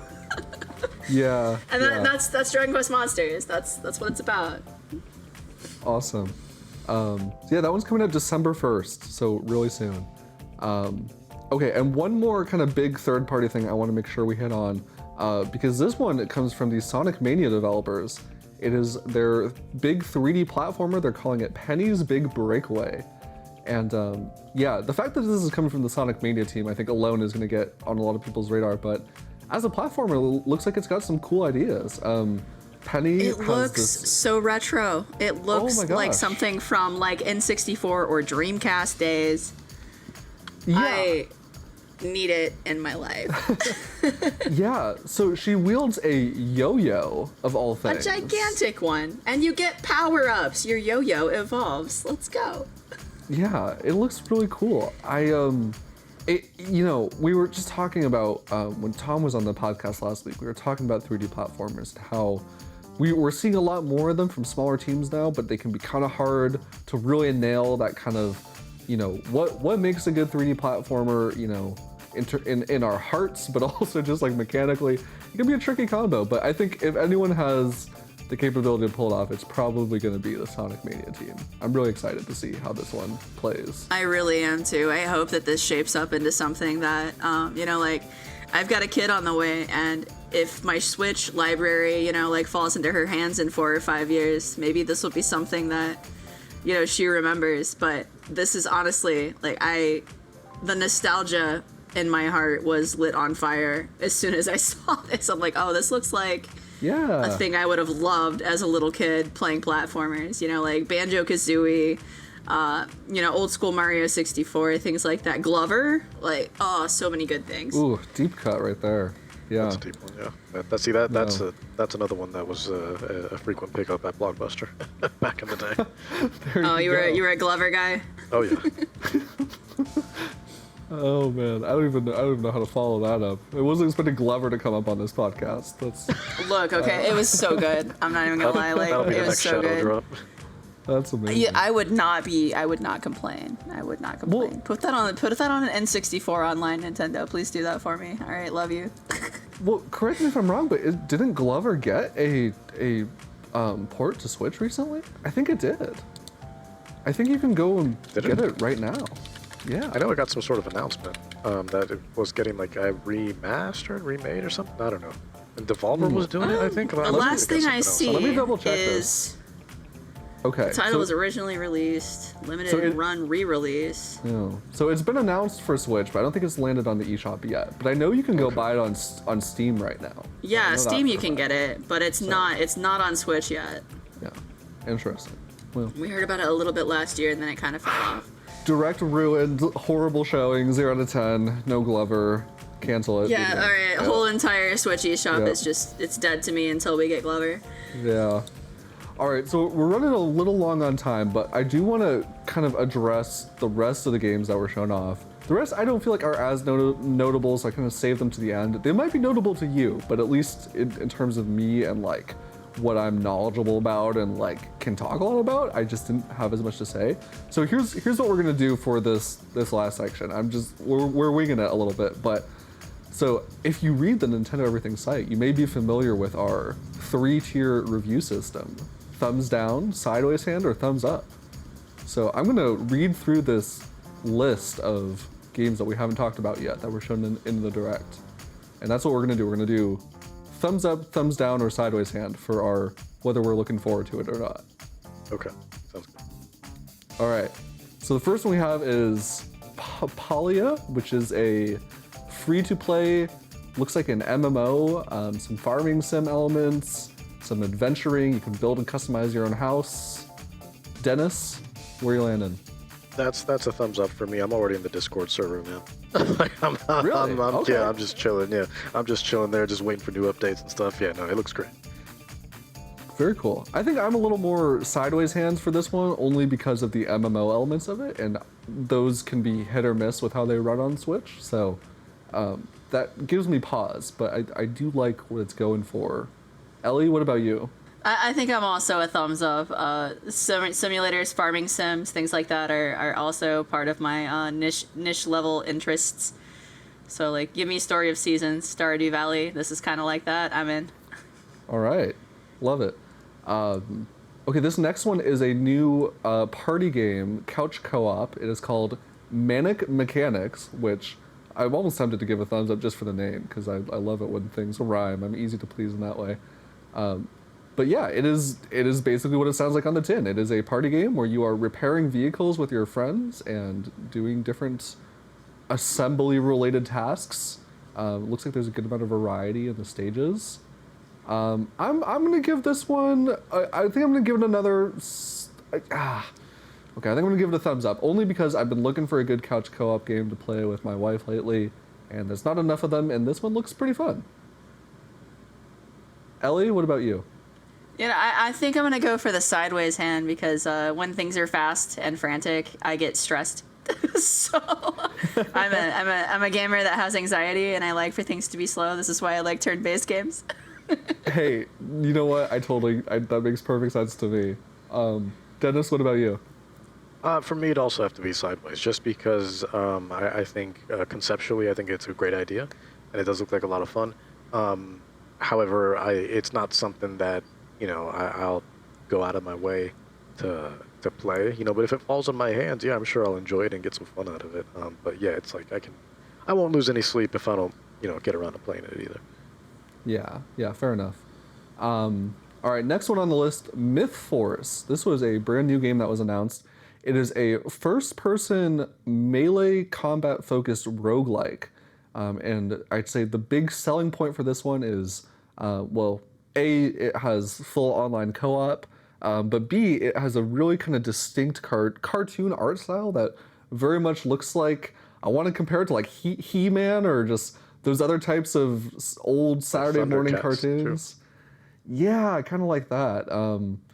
So yeah, this one, for me, I love the art style, but I'm really not a fan of roguelikes most of the time. They just get kind of repetitive for me. So I'm gonna give this one a sideways hand. Points for creativity, but not much else is gelling with it for me. Dennis, what about you? So stylistically, the art direction I think is fantastic. I think they more or less, hit the nail on the head of the art direction that they were going for something like this. But this is the case with any game that does this, is that I lose interest and I just continue on the moment I hear the word roguelike. So that said, it's a thumbs down from me. Yeah, that will not be played by me under any circumstances. So I'm good. I'm All moving right. on. Yeah, no, That's okay. Yeah, Not everything can be a winner, right? exactly. Yeah. Ellie? I think I might go with thumbs up on this because as a person who grew up watching like early 90s, late 80s cartoons, like, you know, I loved me some Ninja Turtles, some He-Man, Sure. Biker Mice from Mars, like all that. This art style looks good. The combat being multiplayer co-op, like this is something to pick up with my friends and force them to play with me. And I'm going to be bad at it. I'm not even going to lie. Like, I'm going to be super terrible, and I will be the handicap, and I will be the one put on teams with people who are all really, really good, and they will have to carry me. But I'm still going to play it. So, thumbs up. Hey, if you're having a good time, that is what matters. Exactly. Yeah. Like, I will be bad. That's okay. Hey, at least you own it, you know? You don't have to be good at video games to enjoy them. You don't even have to be good at them to write for the site. Eventually, I'll work my way up to average, as I always do, and it'll be okay. All right. Okay, the next one is Gloomhaven, which you may have heard of, because this is an actual board game that has gotten a digital adaptation that I think has been out for a while. But this is the Switch version of that board game. It is turn-based tactical combat with some card elements. You also are getting a lot of, I guess, single-player content in this. I think if I remember correctly, they said there's some 90-something single-player missions. There's quests and NPCs, and it looks like an RPG, but just with board game-style presentation. It's kind of the vibe I'm getting from it. It's a little bit out of my genre that I would say I'd normally gravitate towards, but I do like a good board game now and then, and I like RPG elements in my game, so I'm going to give this one a sideways hand. Ellie, what about you? Where are you landing on Gloomhaven? So usually I'm not really a huge fan of like board game adaptations to video games, mostly just because I usually just prefer the actual board game. Like I did pick up Talisman on Switch and it was kind of middling, so I'm sideways hand on this too. I would rather just go ahead and play Gloomhaven as it is, rather than a digital version by myself, you know. Yeah, that's fair. Plus, when you think about the Switch's lack of really convenient voice chat, and it kind of makes that element more Yeah, like complicated I always have to pull people into like a Discord channel or something, and that's annoying, so no thank you. Right. Dennis? Yeah, it's going to be a thumbs down for me. You know, I'm just usually not interested in games like these in general. I've played good ones, don't get me wrong, but generally speaking, if you're going to be in this particular genre, you have to have something that draws me in. And Gloomhaven, to me, you know, if you could put it side by side with some other dark fantasy game, and I would not know the difference. I'd be like, are these the same screenshots? Like, what is this? I'm very particular with how with art directions and how games like these present themselves, because I do feel like there's too many that are similar, and Gloomhaven sort of falls in that department. So because of that, I just find it as another thing to just sort of sweep under the rug, really. So Yeah, understandable. Okay, this next one I know is a pretty big deal for a lot of people. This is a port of Vampire Survivors, which was one of the big breakout indie games from last year. For those who aren't familiar, it is a very over-the-top, they call it, it's kind of like a bullet hell style is kind of how they advertise it, but it's a top-down combat-focused game that is designed to be played in short bursts. It's a roguelite, where basically you just have bajillions of vampires thrown at you, and you just have to slay them as quickly as you can, and it is very old school style in its presentation. Pretty simple game, I would say. The big addition to this version is couch co-op, which is brand new. For me, this is going to be my big thumbs down, mostly because Dennis, as we've mentioned, I'm not really a big roguelike fan myself, but also I just can't really get behind this art style. If I'm going to play a roguelike, it's really got to just wow me, and this is just not doing it for me. Right. I know that's Yeah. kind of the point for some people, but just for me, could leave it. Dennis, where are you at? I think I already know, but Yeah, I don't. It's a thumbs down. I just don't care. I mean, it's been out long enough, and it's on Game Pass, and it's I haven't personally played it because I just don't. I'm not into games like these, just as we've talked about, and it's not really so much an art thing for me because I'm all about retro aesthetics and stuff like that. But I'm not compelled. I'm not compelled to play something like this, and even though I've heard a bunch of great things for it, but if I want to play it again, it's on Game Pass, readily accessible. But Right. yeah, if as of now, talking about it being on Switch, it's a thumbs down. I don't care. yeah. If you're not going to play something while it's on Game Pass, you're probably not interested in it. It's a Right. good, Exactly. good general Yeah, rule. exactly. Yeah. Yeah. Ellie? I literally don't care. Thumbs down. Don't care about the art style. Don't care about the gameplay experience. I have a couple friends who have put 200 plus hours into this on Jesus. Steam. Oh my god. And I don't understand how. Like, I love both of them. They're great friends, great people. Like, Word. I Great just friends, great I people. worry about them because of that. It's like, how do you put 200 hours into something like that? But That's a then whole again, Xenoblade game. it's right. Yeah, like, go play Xenoblade, please. Like, oh goodness, But it's like so repetitive, and I don't know. Maybe it's cathartic to some people. Maybe that's like a good way to unwind is. or like de-stress. But Yeah. It's a I would popular rather- genre. I would rather catch monsters or beat up people with gigantic swords, I guess, Totally. in a totally. 3D world. Hear ya, for sure. All right, a couple more, then we're done with this segment. Another action RPG shown off called Silent Hope. Having a bit of a tough time wrapping my head around this one. It is an isometric action RPG. Basically, you have a base camp and then you ascend into the depths, just like in Tears of the Kingdom, everyone.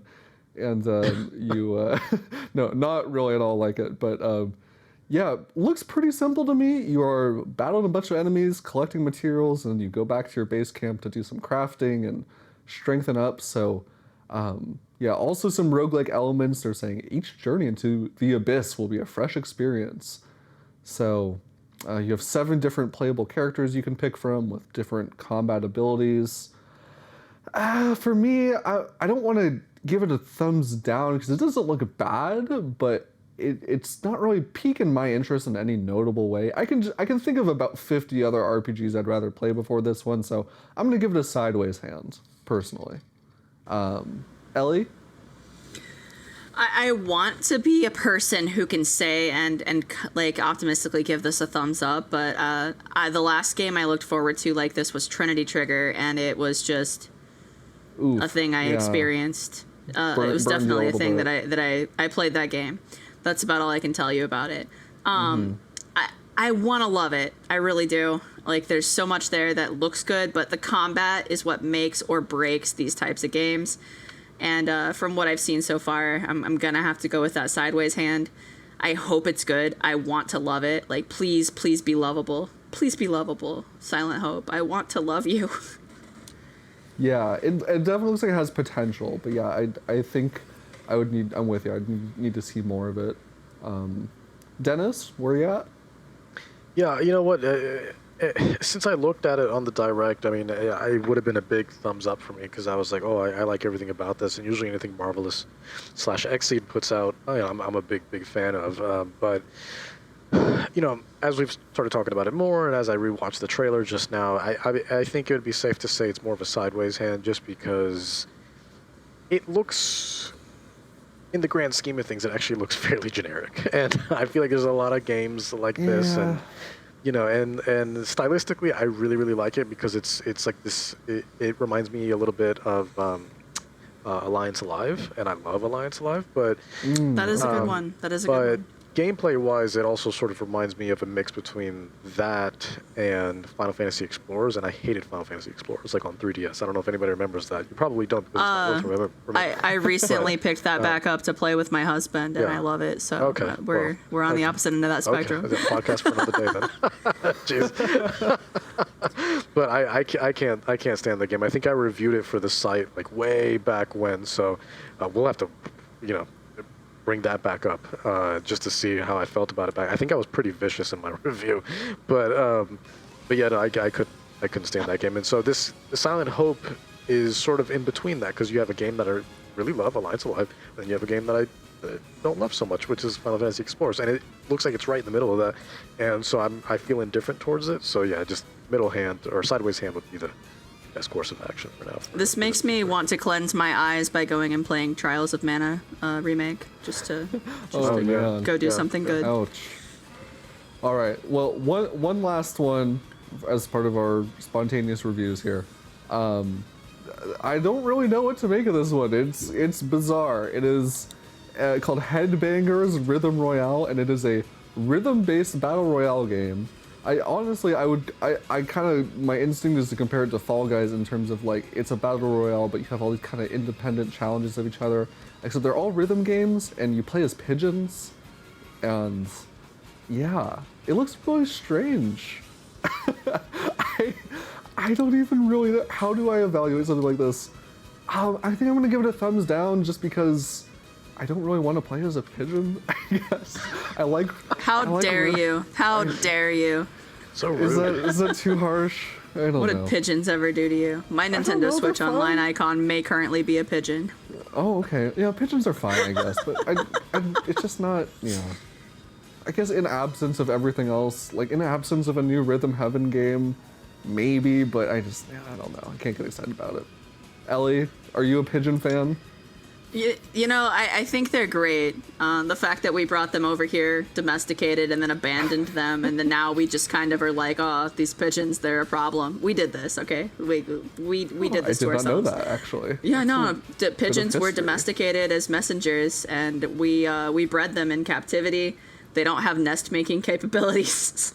I don't know if you were here for the educational aspect of pigeons, but the problem we have with these rats with wings is all of our own doing. So wow. blame your ancestors for that one. I will do that. I want to love this because I love stupid, weird games like Katamari makes me so happy. I spent a lot of my younger alcoholism years playing Katamari while under the influence, and this reminds me of a thing that I would do while having alcohol in my system. So I want to love it. I am gonna sideways hand it because it is really weird. It is definitely bizarre, but it looks endearing, and I hope that it wows us. I hope that it's actually good. Yeah. I would love to be proven wrong for sure. Same. Please be good. I'm getting like some DreamWorks Trolls movie vibes from it. I'm just not not here for it. This is slightly unsettling. Not sure how to feel. Yeah. Dennis. Yeah, it's another one of those situations. I just don't care. So it's a thumbs down situation for me. I just I'm all about rhythm games though. I love rhythm games. One of my favorite genres. Been playing them for as long as I can remember. But I don't care. Plus, that trailer didn't show, to my knowledge, anything. It was just CG the whole time, and I'm really sick and tired of CG trailers. So that's another reason why it's a thumbs down, because it's just like you gave me an elevator pitch, and that's about it. Yeah, and then that was it. So unless I see something come to fruition, as far as I'm concerned, it don't exist. So it's just a name out in the open that we know about, and that's as far as it goes. So yeah, it's a thumbs down. So the pigeons may or may not be real. Got it. Yeah. And folks, with that is basically the directs. The only other things we really got were some games we've already seen in other showcases, those being Sonic Superstars, Persona 5 Tactica, Fae Farm, and Just Dance 2024, everyone. But yeah, that, in a nutshell, I mean, we literally spent twice as long talking about the direct as the actual direct was. So, I think we covered it pretty well. Yeah, we're good. Yeah. Yeah, I think we're good. Yeah, there was Fantastic. actually Let's some go. other gaming news that happened last week, but just in comparison to that direct, I can't really think about any of it. It's just like information overload at a point, Yeah, it's hard to. That is 100% fair. That is 100% fair. I'm actually kind of glad that they did it after all the Summer Games Fest stuff. I think that was smart because I don't. If they had done this during Summer Game Fest, I probably would have ignored most of Summer Game Fest, to be completely honest with you. So, yeah. Leave it to Nintendo to be respectful. Yeah, I'm sure that's why. They're like, we're gonna drop like 5 new Mario games. We have to at least like give the other companies a chance, right? Yeah. So Make them seem like they have a chance this holiday season. You know? Yeah, for sure. All right, well, we are getting close to wrapping, but we got a couple of segments. I'm going to try and get through them relatively quickly to respect everyone's time. Not a lot of recent releases to touch on, but did want to shout out a couple things that might be notable to some of our audience. So we've been talking a lot about farming and life sims on the show recently. The big one I played at Summer Game Fest was Fae Farm, which I enjoyed. I still am like waiting to see how that whole package comes together. But we're still getting other ones, and this new one that just came out this week was called Everdream Valley. It looks to be playing the whole genre pretty straight-faced. It doesn't seem to have like a big magic angle or anything like that. It really just seems like they're just trying to make a really darn good farming sim. Visually, I personally love the style of it. I think it looks really professionally produced. I love that you can have like a whole mechanic in this game is dogs. Like you can have up to 10 different breeds of dogs and train your dogs. I'm like, that's kind of cool. But yeah, I don't right now. I don't have a lot of space in my schedule for a game like this, but this looks like a very solid entry into the genre. Any thoughts on Everdream Valley? It's actually been on my radar ever since it was like released in early access on Steam. It's got super, super fantastic Steam reviews, so I've been eyeing it. I will probably eventually get it because I am literally just the most predictable gamer ever. So it'll eventually happen. Maybe not right away because there's just so much going on and so much to look forward to. Yeah. But you know, like it's like $15 right now, so yeah. Yeah, not too shabby. I might not get it until the next time it's on sale, but it's very tempting. Yeah, you could definitely do worse than Everdream Valley, I think is. Considering that Stardew is also $15, like it's not that bad. Yeah.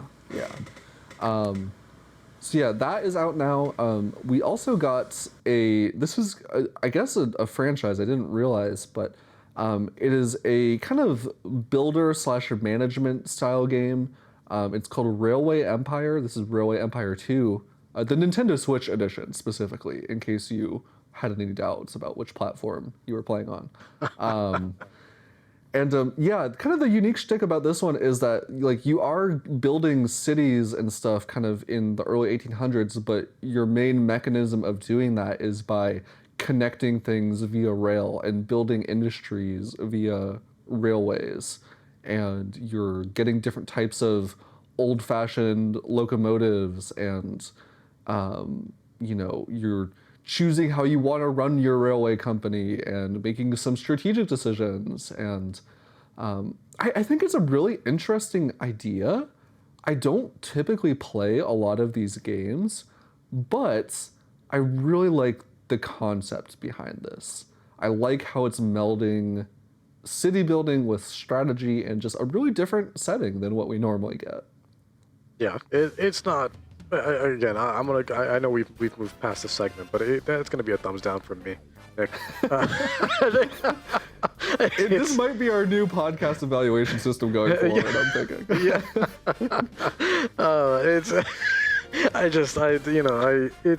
I have always appreciated these types of games, and but they've never been for me. I've played some really good ones, but a lot of them just don't click right away because I think there's too much management that I end up getting bored of it. And yeah, that's and especially fair. And I just don't have as much of a I guess enthusiasm or passion for the metro system, if you will, as some other folks. Sure. So though I do love me some bullet trains because I am fascinated by the whole maglev thing, but and the design and the engineering and the physics that goes behind that, because all that is just science and I love science. So, but something like this, I don't know. That's a thumbs down. That is a-okay. Yeah. Ellie, of your interest or no? I actually like railroad simulators. My favorite railroad simulator on the Nintendo Switch is A-Train Hajimaru Kanku Keikaku. which is Could you spell it for us? another. I'll put it in the chat for you if you want. Let me go look it up. Hold on. Oh, man. Hold on. No, I'm just kidding. But, I'm sorry. Look, my autism is showing.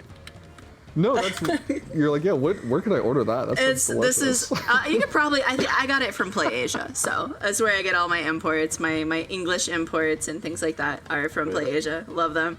We love PlayAsia. PlayAsia's great. I love train simulators, so I actually will probably at least look at this and see if it's good. A-Train is actually a fantastic series, so if you're looking for something good, I definitely pick that up. I think you can actually get it on the English eShop now. But yeah, I like my Sims. Like I said, my autism is showing. I'm sorry. I have really weird interests, and I know a lot about pigeons. No, you do not have to apologize. I love that everyone has different tastes and preferences on the show because it makes it more interesting. I also love a good sim. I haven't played a lot of railway sims, but I love the truck driving sims that they have on PC.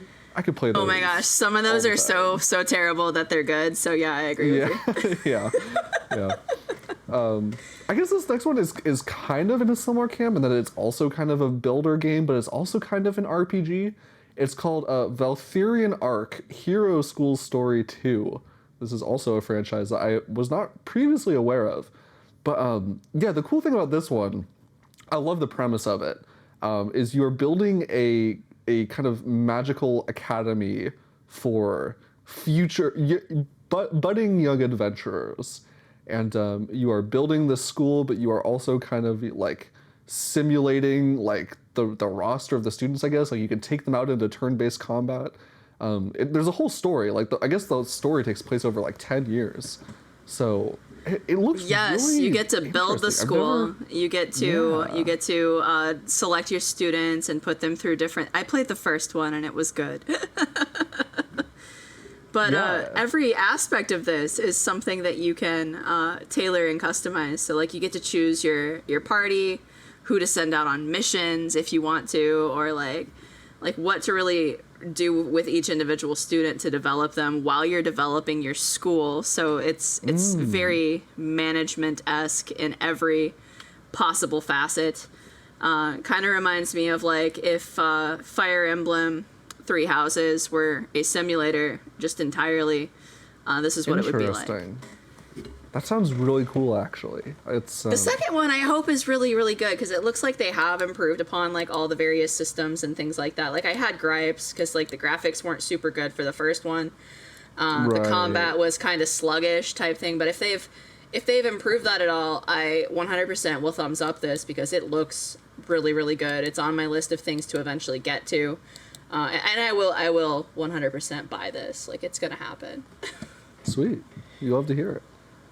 All right, Dennis, any thoughts before we move on to our last segment? No, not really. I mean, it definitely, I bought the first one, just never got around to playing it, though. But it definitely looked like it was something that would interest me. But again, I can't speak to it. But the second one looks like just seems like it's more of the first, but definitely polished in a lot of areas. So Exactly. yeah. So improve on what works and then fix what doesn't. And yeah, I think you have the right recipe for something really good here. All right. Well, that is basically our show. But before we go, we are going to wrap with our classic segment, Refresh Rates, formerly titled as What Has Everyone Been Playing Lately? And Ellie, since this is your first time on the show, wait, you know what? You mentioned you wanted us to go first, so you could think about it. It's true. Dennis, what have you been playing lately? So a couple of things, but the main one has been Diablo 4.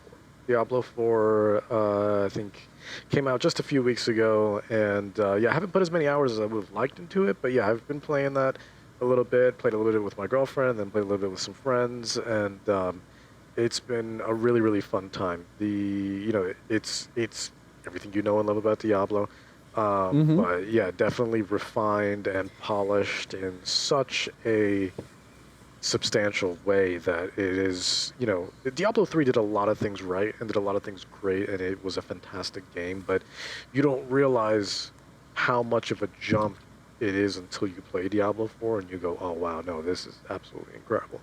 And everything about it is just great. Just how they've streamlined everything's more intuitive. Everything just simply makes sense, and Lilith is just such a great character also, and the world of Sanctuary, the world that they've built. Ellie, you had mentioned, world building earlier and how much you're a fan of that. I'm the same way. I think if a game, I love it. It's so good. Yeah. Yeah. If a game, the Legend of Heroes series, good for it. But yeah, Diablo is so good at that. Oh, absolutely, and especially now with Diablo 4, they really hit the nail on the head with this, and it's been a fantastic time. And if you love RPGs or action RPGs or anything that's to do with some sort of skill system and creating your own character, I mean, there's everything you love about that is going to be here and done in such an exceptional way, and really given with that sort of signature Blizzard touch too, that really is quite frankly unparalleled, and very few come close to sort of nailing it that way as well. So it's a fantastic game. I'm playing that on Xbox Series X. It does have cross save and cross play, so my friends have all been playing on PC, so it's awesome that I've been able to play with them.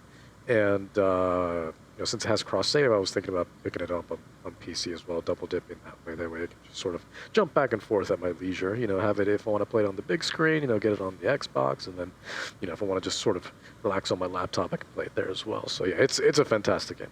Yeah, I've heard really great things about it. I'm not really familiar with the Diablo franchise, and I think the thing that has, something like this, maybe it's just the top-down perspective of it all, but like this is the kind of game that I really want to play on a handheld. I know this game is probably very impressive, like visually and technically on next-gen consoles, and I'm sure there are so many reasons why it cannot run on Switch.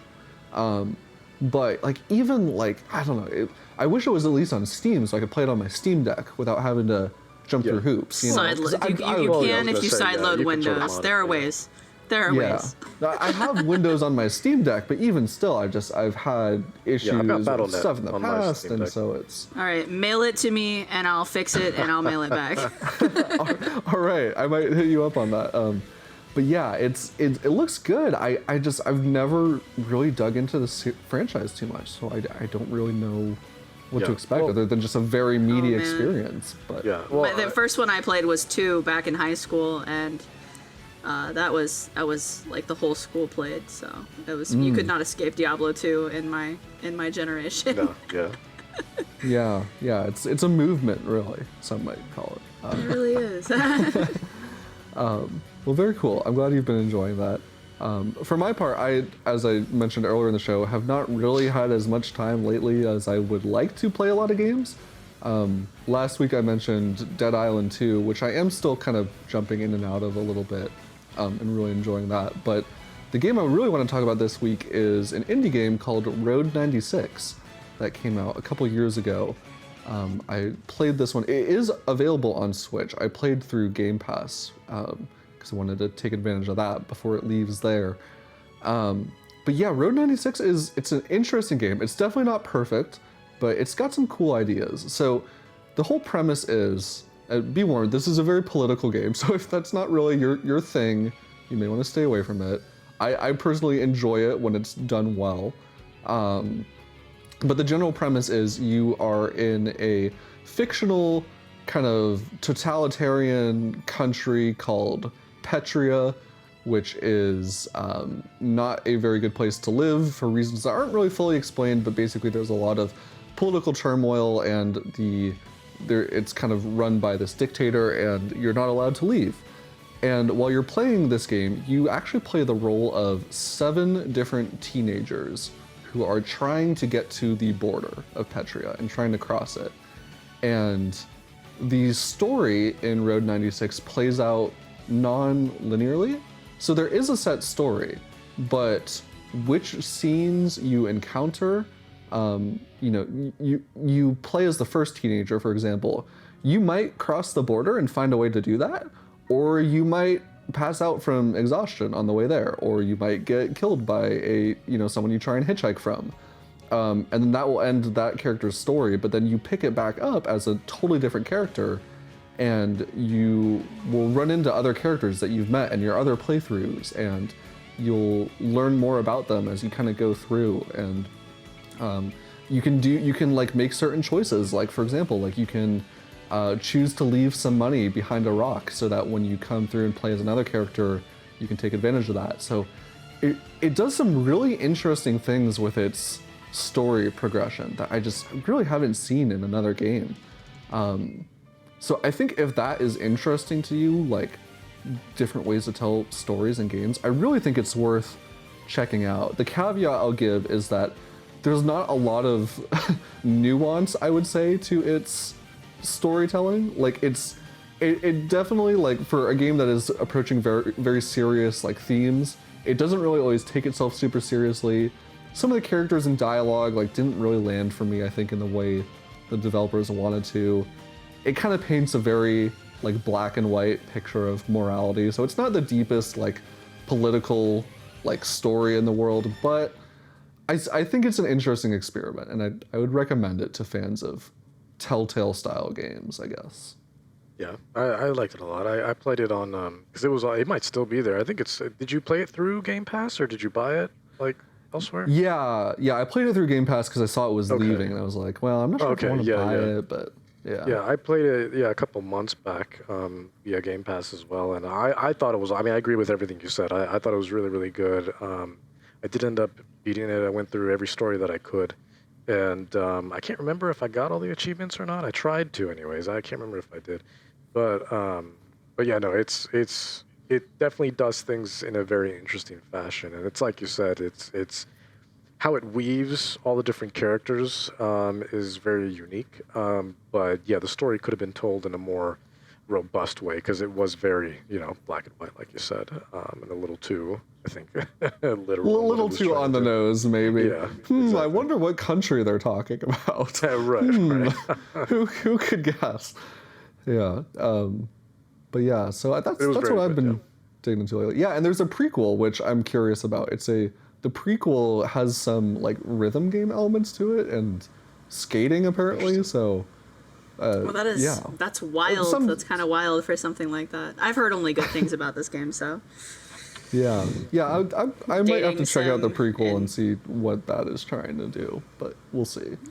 But yeah, Ellie, all right, you're up. Have you figured it out? I've decided. All right. I've decided. I did recently pick a game back up from my backlog on the Switch. It is, of course, a Switch RPG because that is all I do. Monster Hunter Stories 2.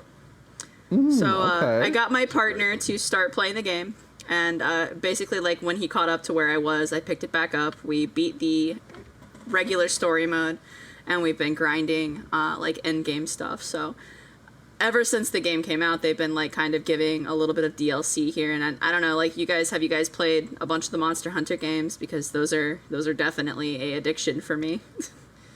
I've played, the last, a little ashamed to say it, but the last mainline game I played was Monster Hunter Tri on the Wii. But I did play Monster Hunter Stories on the 3DS, which I did enjoy quite a bit. Yeah. I've played a good amount of them. Yeah, I mean, that includes, Rise and, Generation Ultimate for that. So, yeah, I like them a lot. I absolutely adore Monster Hunter. I've been a Monster Hunter player since I think like Freedom 2 on the PSP. So like don't I'm old, okay, I'll admit. I'm 33. This is what we do. All right. So playing these games throughout the entirety of my life, and then like they release a turn-based RPG in Stories and then Stories 2. Got my partner to start playing it. The character creation system was like absolutely amazing. It's a Capcom game. You're making a Capcom-style art character. Beautiful. It made me really nostalgic for, like, I really hope that if we ever get another Breath of Fire game that we get to create our own character, because this looks exactly like what I would do if I was playing a Breath of Fire game. So, of course, I'm, like, locked into this because it's so many things that I love. We've been grinding levels. We've been collecting different eggs. We've been taking on these big, ferocious dudes like Dread King Rathalos, who absolutely will beat your face in for no other reason other than the fact that he can, and that you dared to look at him. So it's been a lot of fun. I absolutely enjoy it. Being able to do the co-op stuff online with somebody that I care about is always just an absolute game changer for me. Like, it brings me a lot of joy to spend time doing things that I enjoy with people that I love. So just being able to do that has been a lot of fun, and I really do need to catch up because he's got Dread King Rathalos and I don't, and my armor is made of potatoes and paper mache, and I really do need to go and grind more. So I think that's what I'll do before bed. Okay, well, I know that's a big, dense game, so we will not keep you too There's much a lot, longer. yeah. There's a lot to that. Yeah. It's many hours. It looks really charming, and I really want to play it. I hope you do. Sometimes it's on sale for like $20, so if you catch it for that, like, get it. It's so good. It's so good. Yeah, I don't really have an excuse at this point. My big debate has been, do I want to play it on my Switch or do I want to play it on my Steam Deck? Because I feel like it might look a smidge better on the Steam Deck, but then, I don't know, playing it docked and handheld, like, that's a pretty tempting proposition, but I don't know. We'll see. One of these days, I'll pick it up. All right, folks, well, I know this was a really long episode, but it's not every week that we have a big, awesome Nintendo Direct that we all get to geek out about. So thank you, everyone, for tuning in.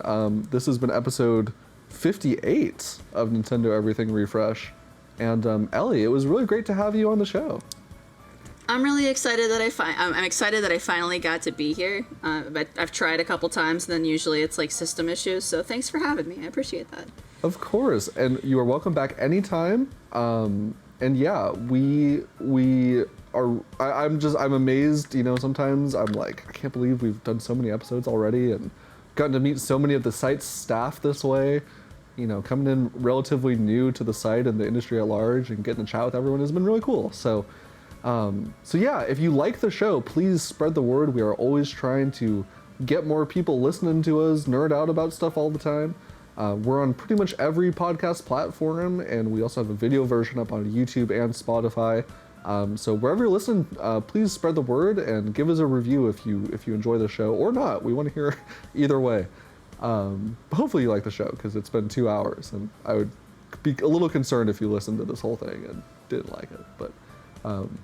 But yeah, with that, we will be back at you next week with everything new and exciting in the world of Nintendo. See you all next time.